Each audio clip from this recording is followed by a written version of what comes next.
tena, unaendelea kutazama Citizen Townhall kutoka hoteli ya Panari katika barabara kuu ya Mombasa Nairobi. Na nataka tu kumpatia nafasi Profesa Boga aweze kujibu lile swali kuhusiana na drip irrigation equipment ambayo anasema kuwa bado inavutia ushuru ilhali serikali inapania kuondoka kwa kule kutegemea kilimo cha kutegemea mvua peke yake. Profesa Boga.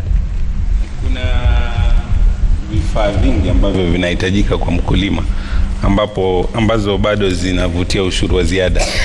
Kwa hivyo sisi tukishirikiana na washikadau tunajaribu kugeuza hii hali, kwa sababu nchi nyingi zimeondoa ushuru. Changamoto iko pale kwa sababu hivi vifaa vingine vinatumika kwa ukulima na pia unaweza vitumia kwa mambo mengine. Sasa kule kutambua kitaenda kwa mkulima ama kitaenda kwa shughuli zingine ndio ambao kumeleta changamoto, lakini inabidi tuwashawishi wenzetu katika cabinet na treasury wakubali ili mkulima asaidike, kwa sababu mkulima akiwa anaweza kupata hizi inputs kwa bei ya chini, pia pato lake litaongezeka na tutaweza kuzalisha zaidi. Kwa hivyo hiyo ni mkakati ambao tuko nao na tunauzungumzia na tunausukuma kwa nguvu. Okay. Na pengine wenzetu watatusikiza ili tuweze kuwasaidia wakulima. Kabla Mashirima ulize swali lingine, Michelle pia kulikuwa na swali lingine that came via Twitter. Someone asking, you're doing, organizations like yours do a great job, but how can we scale up? How can it be more sustainable? How do you respond to someone like that? I'd pick up on what Professor Boga has said. Certainly, I think one of the challenges we've got in this country is that you've got a set policy direction by government, but then you've got other regulations that undermine the impact of this set policy with regards to agriculture. So definitely getting alignment on those.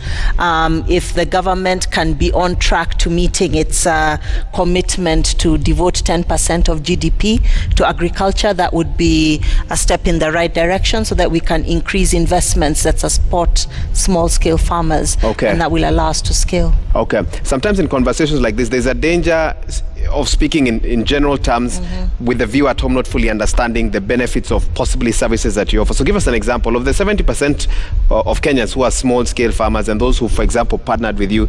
Give us an example of one farmer that you worked with. What did they need? And once they got that, what did that do for them? Briefly, what would you tell us? Okay, thank you. Example. Yeah, we've got many, and actually I'll just leverage the conversations that we've been having today. So one of the challenges that has been raised is access to information, access to extension workers. So one of the things that we do is that our field officers, who are in effect extension workers, who live and work in the villages with the farmers, provide that information to the farmers on best farming practices so that they can consistently maximize their yield. We've got a farmer of ours who, she was struggling to have food on the table. She joined the scheme. She was able to get credit so that she could buy her seeds and fertilizer, and consistently she was getting like double. On average, our farmers get 50% more in terms of their yield than farmers who are not in our scheme. So let's say the farmer next door who's not in the scheme will get like 10 bags of maize. Our farmers will be typically getting between 18 and 20 bags. So over time, with support on how to store the maize post-harvest so that she could sell it when the prices have come up a bit, she was able to make increased profits. Last year, for example, on average, farmers in our scheme made 9,000 shillings more in profit than other farmers who are not in the scheme. And this is used to feed the families, send the kids to school, diversify, get chickens, cows. So it's been quite a good journey. And I think one of the key things my takeaway from the conversations we've had here is that the agricultural sector, the needs of small-scale farmers, what we need is policies that respond to the day-to-day realities of small-scale farmers, things that allow them to move from where they are now, so that before we start talking about a complete shift of maybe the farming practices that they know. You're talking about something that's totally brand new. How can they maximize their yield where they are today? Okay. And we go with that journey with them. What you and I know I'm taking up time for questions. What you're doing with your limited number of farmers, can government do that wide scale? Is it possible? I cannot speak for government. But when you think about here. scaling it up to 1 million farmers, is that possible? Or does this only work in little confined environments like the group we have here today, for example? I think it's absolutely possible. We consistently hear from farmers that what they need is access to high quality farming inputs. What they need is access to information on how to consistently maximize their yield. And things like that, when we're talking about climate change, yes, there's methods of agriculture that deal with that, but also where we are today, there are ways that you can try and limit your vulnerability to climate change. So for instance, the kinds of crops that you're planting and considering issues like soil health, which the basic, alluded to, yes. The basics of like planting trees. A lot of our farmers, a lot of people lose their a large portion of their harvest post-harvest. How do we maximize simple solutions that will limit post-harvest losses? Fair enough. You know, so let's leverage those even as we're talking about those big things that we can do. Fair enough. Thank you so much for that, Mashrima. Na mnadhani wewe Higa umenitangulia katika kile ambacho tulikuwa tunafaa kusikia kutoka kwa wakulima, lakini nataka kuuliza tu baadhi ya wakulima ambao wamefaidi kutoka kwa shirika kama la One Acre Fund kuhusiana na hamasisho na masomo ambao wamepata. James Mwangi, tueleze kwako wewe, ulikutana na shirika hili la One Acre Fund mwaka gani na umeona mabadiliko gani katika yale mafunzo ambao umepewa? Kwa majina yangu naitwa James Mwangi kutoka eneo ya Nyeri katika eneo ya Mkoroini. Niliingia sasa, hizi ni mwaka ya pili, na vile mimi naona kwa mafuno yao iko na tofauti na ya serikali, na hii ya serikali. Shauri kama vile tunapatiwa mbegu, sogeza microphone kidogo karibu na mdomo. Vile tunapatiwa mbegu na vile tunapanda inasaa kuliko ile ya serikali au ile ya wengine wanapanda. Shauri ni napanda hii na mwingine anapanda hivi, na mimi navuna mahindi kama mwaka huu wengine mahindi yao ilipotea na tunapakana na wale weka pandi, mimi nitafuna na ninaendelea kufuna. Iko tofauti gani na serikali? Na serikali ndio iko na nguvu. Na kuna jambo ambalo lilikuwa limetajwa awali, Bwana Mwangi, kuhusiana na wadudu, na ulinieleza pale awali kuhusiana na jinsi ambayo umefunzwa kupambana na hao wadudu. Wanaweka fandi wako na walimu wanatufundisha hali ya hii wadudu, na vile wanatufundisha hali ya dudu, unafanya hivi, unatafuta dawa ya kienyeji, unatafuta hii nini inaitwa nini, limekutoka jina. Usio na wasiwasi, tueleze tu imeleta mabadiliko gani? Inaleta mabadiliko. Shauri baada ya kutumia nguvu au pesa mingi, unatumia jia kidogo. Hata nini, mchanga, unachukua mchanga fale ile dudu unachukua naweka juu kabla hajakula. Hiyo mahindi yako itakuwa mzuri hata kula. Si unaona, inajua tena hata dawa yao ile wanatupatia inaua kuliko hii tunakwenda kununua kwa nini, kwa kilimo. Sasa ndio ninauliza, hii ni kampuni ya serikali ndio iko na nguvu, iko tofauti gani? Haiko shida gani? Asante sana. Wacha tumpatie Milka nafasi naye aweze kutueleza amefaidi kwa njia gani kutokana na mafunzo ya One Acre Fund. Milka. Okay. I'm Milka Nyela from Homa Bay County. I'm a farmer. My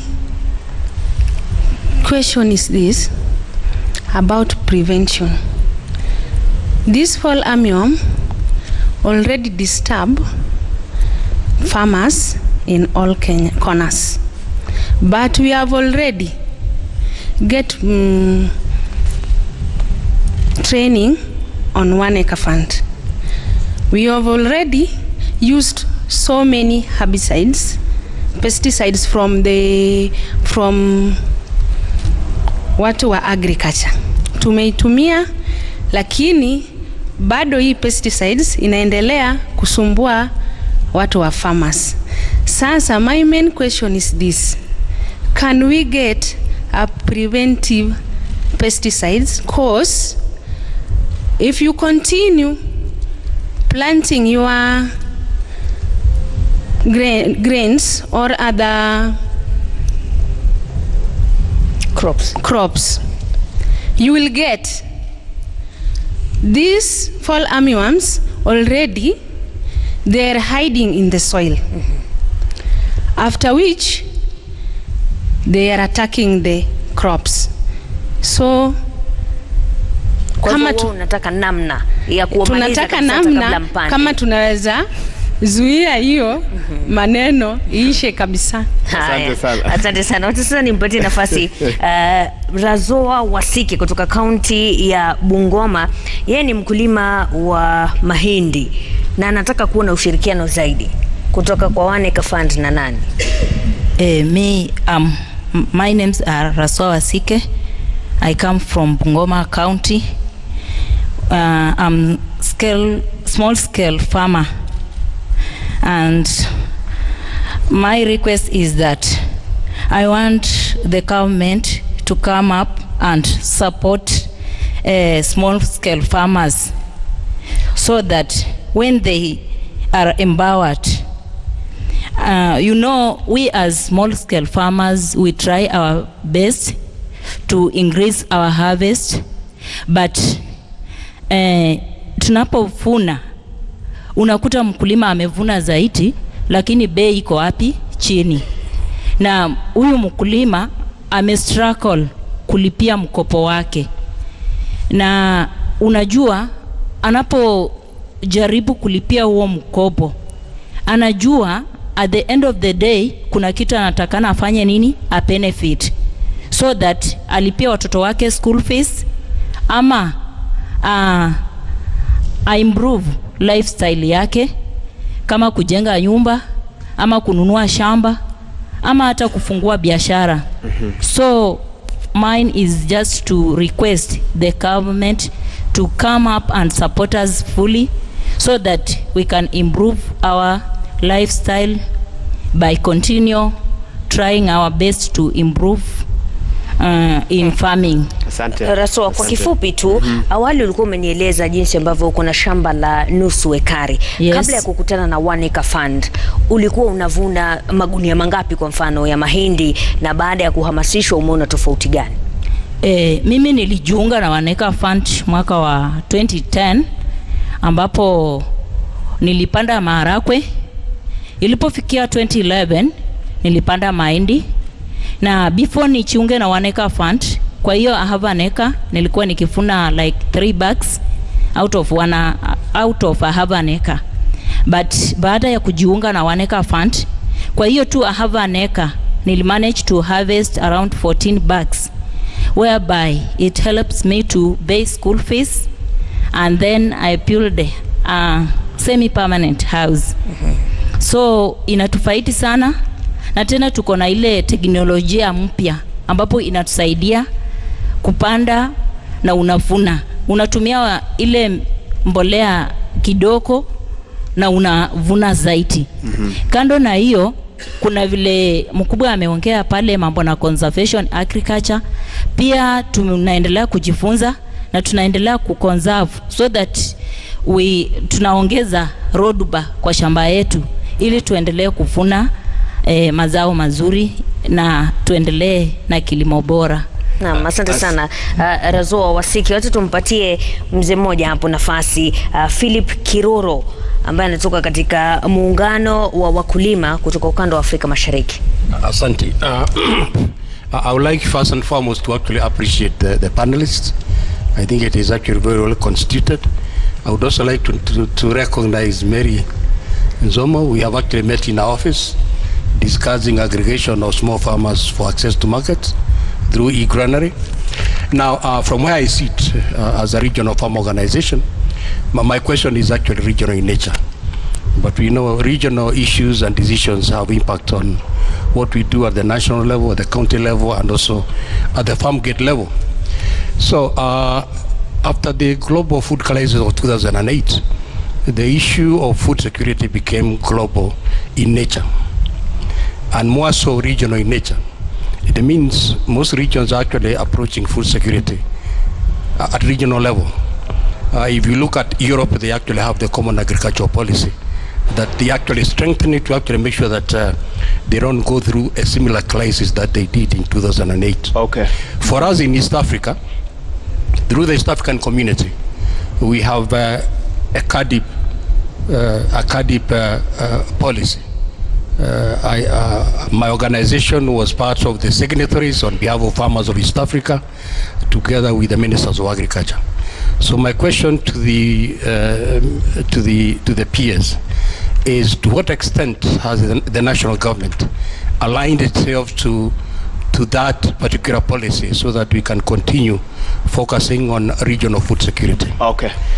Again, I would also like to seek your clarification as to what capacity you have actually given to counties, and I'm glad Mary Nsomo is here, to be able to also read from the same policy, so that right from the county level all the way to the national level, all of us are actually mobilizing our resources and production for purposes of ensuring that no East African actually goes without food. Thank you. Asante sana. Thank you for that. I think, Honorable Zomo, let's start with you. And he asked the last question to you. Yes. Yes. Just coordinating between national government and county government in aligning with some of the agreements that have been signed, yes, but just ensuring that they speak with the same voice. Yeah. Yes. I would say that the issue of policy, according to the fourth schedule of the Constitution, is actually done by the national government.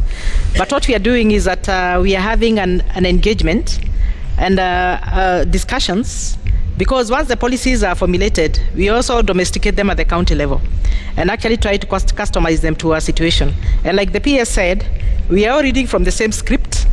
And actually, because implementation takes place at the county level, what we normally do after the policies are rolled out, we sit together and come up with an implementation plan, which we do capacity building at both at the implementation level, so that we ensure that there is harmonized implementation across all the counties. So I would say that the two levels of government are working together on that.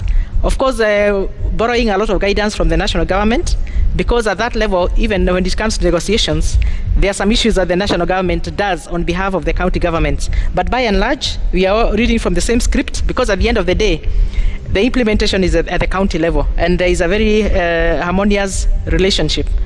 There is somebody who talked about the fall armyworm prevention. Mm-hmm. And Professor is here, and maybe he'll make a comment about it. The total solution to the fall armyworm problem is biotechnology. And this has been tried and tested in other countries. We know in our country, biotechnology is still, we don't have a policy governing the use of biotechnology, and more so the GMO. But at the same time, what we want to advise farmers is that many people seem to imagine that it's only chemicals that can manage the fall armyworm. We advocate for integrated pest management, where you can use cultural methods, biological methods, and also the physical methods to manage the pest, because overuse of the chemicals actually brings an imbalance in nature. We are even having cases where the bees are diminishing because of overuse of the chemicals. We are talking about sustaining our environment. With so much use of the chemical, we are actually destroying the biodiversity that we have. So I know even Caro has been working on biological control for the fall armyworm, and I believe we are somewhere, and very soon maybe we'll get somewhere where you can have a natural enemy for the fall armyworm. But also another way of going around the issue of the fall armyworm. Briefly, please. You know, it prefers maize. It prefers the cereals mainly. Mm-hmm. But now, by doing crop diversification and doing crop rotation, that is one way of making sure that we don't have an active buildup of the pest even in our soils. Okay, fair enough. And even having a closed season. Even having a closed season. Yes. Yeah. Could be so another. that if you produce maize after maize after maize, you're just building up that population. But you can have a closed season where you can even have fallow land. You don't have to plow year in, year out. And you deny them what they are looking for. Fair enough. That actually makes sense. Piers, come in, and it is, I don't have the numbers, but some of the best funded startups are those around agriculture. They are linking farmers with markets, farmers with information, etc. Some would say that the reason for their success is because government has not plugged into some of those gaps, and that's what one of the participants here was asking. Why is government not doing what some of these seemingly small organizations have been able to do? Because in a perfect world, that is not the role of government. Okay. Yes. That is a private sector space. And maybe also faith-based organizations. The role of government is regulations and creating an enabling environment. Research, training, capacity building, and then let the private actors step into that space. They are better, they are more efficient, they are more agile. Making decisions in government is not an easy thing because you have to build consensus. And by the time you have built consensus, the season is gone. Agriculture is a biological thing. And that is why sometimes you see fertilizer come late because people are negotiating resources. The private sector does better for agriculture. So the more we release most of these things to private sector, civil society organizations like that, it's okay. We are not in competition. We are complementing. And where we can step back and they do better, it's good for all of us, and we should encourage that. On the issue of the fall armyworm, actually, it has been responded to very well. But one of the conversations that we need to have an open discussion is the issue of biotechnology. That is the future. And for the rest of the world, that future started 20 years ago. And we are still asking ourselves questions that have already been answered. Okay? So I think I have taken the position that I will talk openly about this technology because it's good for all of us, it's good for the environment, and I think it's the technology that will help us. It's not the only technology. We went to Brazil because they say fall armyworm ikiingia haitoki, yani ni ndoa isiyo na talaka. Kwa hivyo you have to manage it and you need a toolkit. So you have the cultural method kama zile mzee alikuwa anasema, a little bit of chemical, biotechnology, and the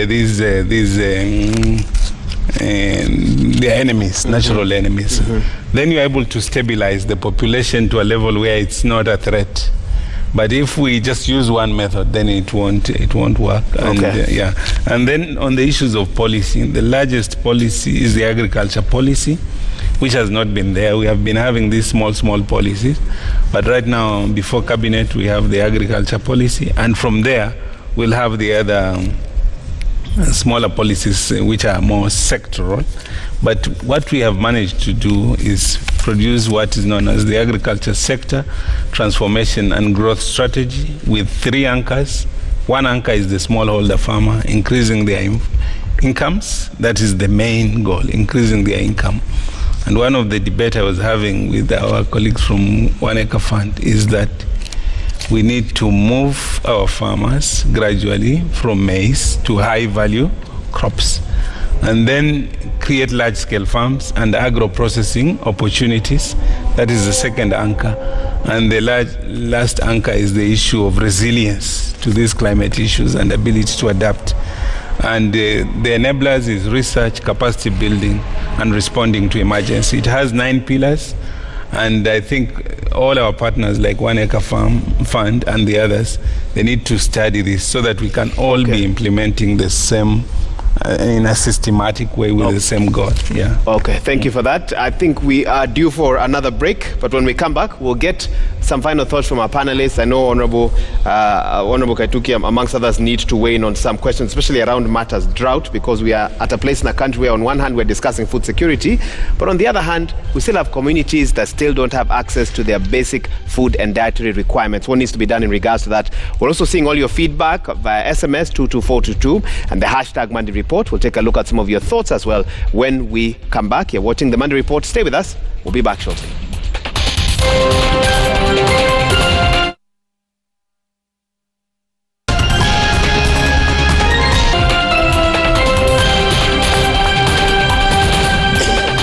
Karibu tena, tuko katika dakika za lala salama hapa kwenye Citizen Townhall, na nataka tu kumpatia nafasi Immaculate Njoki ambaye ni mwanafunzi aweze kutueleza swali lake ni lipi. Immaculate. So my name is Immaculate Njoki, a student pursuing nutrition. So for me it's like an opinion. in support of the large-scale farming. For me, I think that the government can actually put a policy whereby certain crops are grown in certain areas, then it's going to be easier for them to access them and provide them with the right equipment, and even facilitate them, and even chemicals for them to have a bigger production. This will actually help us to curb the dry spells. Yeah, so that's all. Sawa, asante sana. Wacha nimpatie Keith Wanyangu kunradhi, ulize swali lako. Shukran. My question is directed to Bwana PS, and in ordinary understanding of the common mwananchi, food security is being able to afford 3 basic meals. But the government in its budget, there seems to be a 90% emphasis on cash crop farming, giving little rather no regard to subsistence farming. Why don't we have initiatives to support subsistence farming? Things like one cow initiative, like what Kagame did in Rwanda. Thank you. Asante sana. Wacha tumpatie nafasi mwanafunzi mwingine. Anza kwa kutuambia jina lako kisha ulize swali lako. I'm Frida Mwendo from Jomo Kenyatta University. According to my understanding on food security, I think it's not more of the having enough food, but also safe food. So my question is, what is being done to ensure the safety of consumers who consume food that is from farms in which agrochemicals used have not reached the withdrawal period? Naam, asante sana Frida. Pia kuna swali lingine ambalo nitalisoma hapa, lilikuwa limeulizwa kuhusiana na vyeti vya mashamba, ambapo kuna baadhi ya wakulima wanatumia vyeti hivyo kuomba mikopo ama kupata mikopo kutoka kwa taasisi mbalimbali. Na yule ambaye ameuliza hilo swali anauliza kama kuna thamani, maana wakati mwingine anahisi kuwa wale wakulima ambao wanapeana vyeti vyao wanapata mkopo ambao haulingani na ile thamani ya shamba ambalo wako nalo. Waihiga. All right, asante Mashirima. I want to give my panelists a chance to respond to some of the questions and also give us their final thoughts, because time really has gotten away from us. Honorable Kaituko, let me start with you, and even as you respond to some of the questions that have been asked here, you can also tell us, with your experience with drought management, in 2019, and it's sad that we're having this discussion, how can we integrate these remote regions of the country's food economy so that surplus, because we hear that there is surplus in other areas, would flow to those regions? And again, I say it's unfortunate that we're having this discussion in 2019, but in your experience, how do we do that, as you answer any other question here and give us your final thought? Thank you very much, Waiga. Let me begin with that one. I come from one of those counties. I specifically come from Turkana, and I served previously as the speaker of that county. Mm-hmm. To integrate those regions is basically to open up northern Kenya through infrastructural development, which the government is currently doing. The road from Isiolo to Mandera, the road from Eldoret to a place called Nadapal, actually Nakodok in South Sudan, mm-hmm. because those are the main arteries. Currently, works are going on in those particular roads. For example, Turkana County doesn't produce much of its own food, but it gets a lot of food from Trans Nzoia, where Nzomo comes from, was in Gishu, and also West Pokot. And the other thing about these counties is that they are very arable, and there are rivers found in those counties. Like Mandera has Dawa River, Garissa and Tana River have Tana River. Mm-hmm. We have Wazonyiro North, in Isiolo, Samburu, and then we have Takwel and Kerio in Turkana, West Pokot, and Elgeyo Marakwet, and Baringo. So when these roads are ready, yes, coupled with the fact that it sounds like there's some sort of, you can expect some sort of water supply in most areas, you think we'll be in a better place? Oh yes, definitely. Okay. Because that means the price of food that is transported will come down. Okay. When I was younger, not that I'm old now, but the road was very good. It was tarmacked. And we were getting a lot of supplies from Trans Nzoia and Uasin Gishu, and also parts of Bungoma. But then over time, because of the refugee camp in Kakuma and the Operation Lifeline Sudan in Lokichogio, that road was completely destroyed. So that is why the government has had to make over to completely redo it. But now also, because we neighbor other countries and we have a regional understanding, to come specifically to the question of drought, Kenya is a signatory to what is called Ending Drought Emergencies, I think by 2025. And that was since 2012. And the drought situation in this country is one that is monitored. This year has specifically been hard because the rainfall seasons have not performed well. And at the moment, the government is providing support to 2.6 million Kenyans. Okay. And the budget which has been allocated is for the remainder of this year is about 5.6 billion. That is on monthly basis, 700 million goes to relief food. Okay. There are other interventions which are ongoing because we have ministerial committees by cabinet secretaries, technical committees by principal secretaries, and we have Kenya Food Security Meeting. And the other interventions which are taking place are the Hunger and Safety Net program, which is a cash transfer program to poor households. I was in Mandera 2 weeks ago, and I could see what the cash transfers have done to poor households in those regions. People are able to buy their staples without being restricted. And that covers also the orphans, the vulnerable, the elderly, and the severely handicapped individuals in society. Okay. I want to allow you to give your final thoughts on that. Okay. Yes. My final thoughts on this issue of food security is actually that we have to support our president and the deputy president in this agenda of food and nutrition security by 2022. I know it is doable, but alone, as reiterated earlier, is not going to do it. Government is expected to be a facilitator, not a player in this field.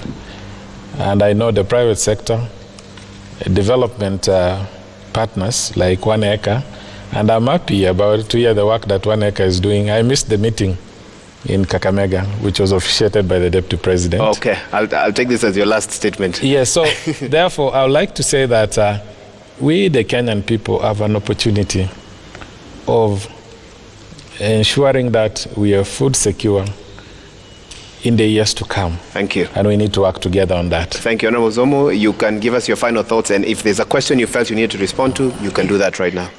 There was a suggestion which was made here that about the issue of zoning and mapping, which I totally agree with, and that's what we are actually doing as counties. The interventions that we are doing are actually tailored towards what is suitable for which area.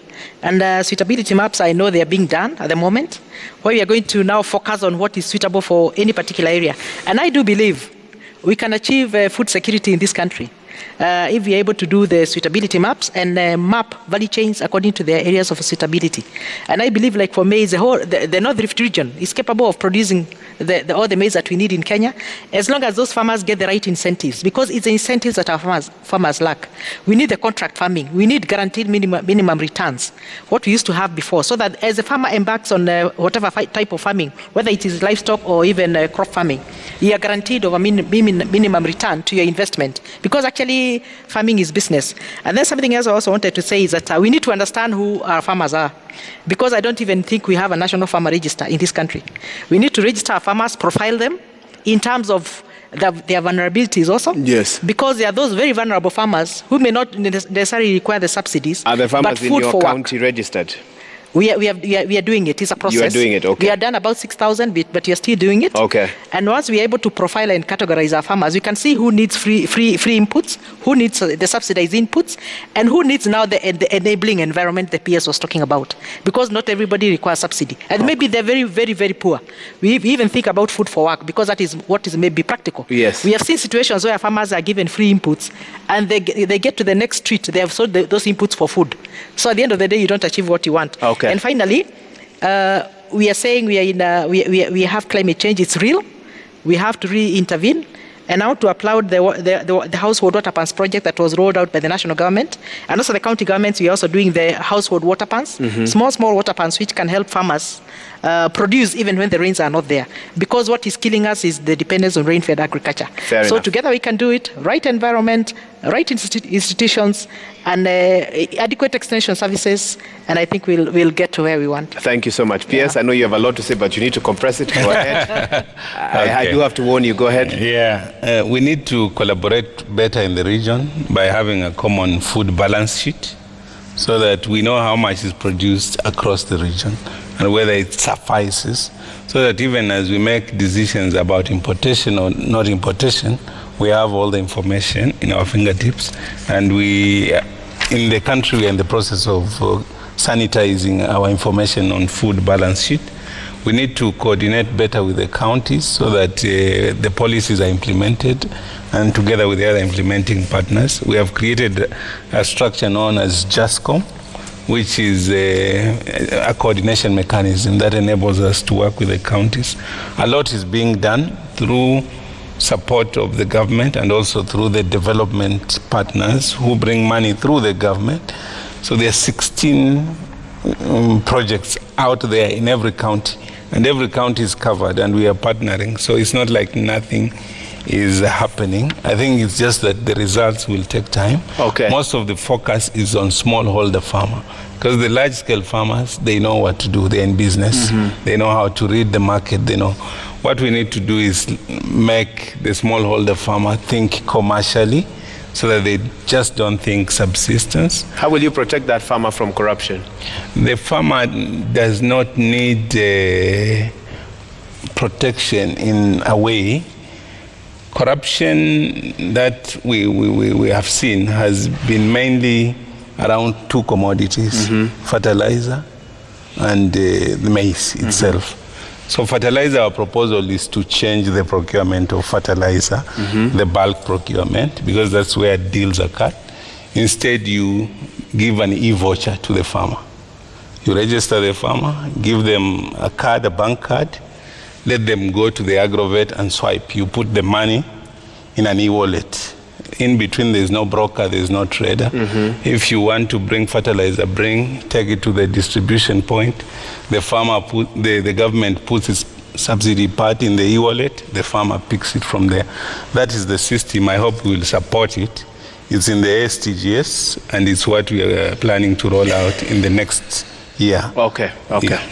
Thank you for that, and thank you for hopefully. Okay, some are nodding their heads, so I think they are taking that as an assurance that they'll have less to deal with in terms of corruption. Michelle, already we are piloting it with the KSEP KRAL. So for the farmers who are in the KSEP KRAL model, they already have this e-voucher. Okay. And we are just going to expand that to reach about 200,000 farmers, and I think will be good. Okay. Yeah. Michelle, you have the last word here. What would you want that to be? Thank you. I'm very glad that we've been able to have this important conversation, and certainly to hear all the things that government is doing, all the incentives and programs that are in place. One last word would be that the policies, programs that are being developed are truly responsive to the actual needs of small-scale farmers, and that we walk this journey with small-scale farmers. And the last thing would be for the government to step up to its pledges under the Comprehensive Africa Agriculture Development Plan. We are currently at 3.2% of GDP. The commitment was 10%. So to really increase investment for tailored, responsive policies that will maximize productivity for small-scale farmers. Okay, thank you so much. You were looking at me. I almost felt you should have been looking that way as you gave the final words, but I'm sure they have heard your voice loud and clear. And of course, to our viewers and to our audience, thank you so much for all the questions that you had. I know you had more. Hopefully, we'll have a few minutes of engagement as we run the credits here on the program. But nevertheless, all good things must come to an end, including this discussion. I'm trying to quickly pick an SMS or two. Dr. Benson Kibore says livestock sector contributes close to 19% to the GDP. Okay, I'm not sure that's accurate, but it's accurate. Okay, yet there is no livestock expert within the panel. So that is something that they're complaining about. Okay, your feedback has been noted, but we did have some livestock contribution from some of our audience members here today. And there was another one that I had wanted to read that now seems to have slipped my... okay, someone here says 95% of national and county budgets goes to crops. Okay, not sure about that. But you say right now farmers in most counties are being devastated by diseases owing to lack of support to veterinary departments. Kids require milk and not maize. All right, and